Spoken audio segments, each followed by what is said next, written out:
Now to the release of 154 hours of once private conversations from President Richard Nixon's time in office. NBC's Lisa Myers has more on this. Lisa, good morning to you.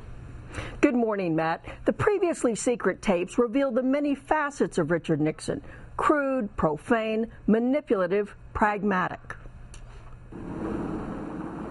One day after the 1973 Supreme Court decision legalizing abortion, President Nixon tells aide Chuck Colson that abortion is needed in some cases.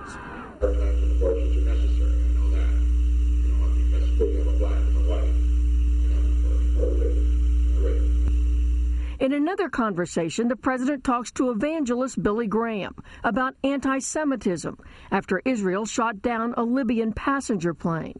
This anti-Semitism is stronger than we think, you know. It's unfortunate, but this has happened to the Jews. It happened in Spain, it's happened in Germany, it's happening, and now it's going to happen in America if these people don't start behaving. It may be they have a death wish. You know, that's been the problems with our Jewish friends for centuries.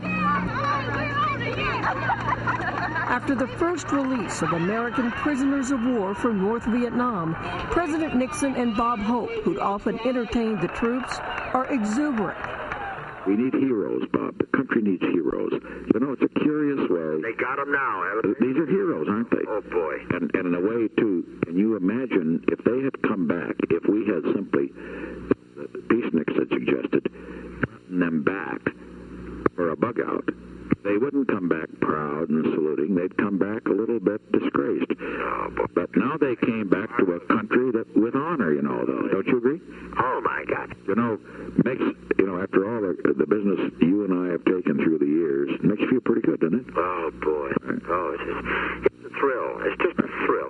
At another point, White House Press Secretary Ron Ziegler puts the president on the phone with Barbara Walters, then co-host of the Today Show, to tell her she'll get an interview with Henry Kissinger after he returns from a trip to Asia. Henry doesn't have any press secretary, unfortunately, because he won't talk to anybody except God. When I heard about it, I said, well, give it to Walter. I mean, I figure that we owe you one on this, and I've told Ron, and I will then work Henry into whatever the date you need, okay?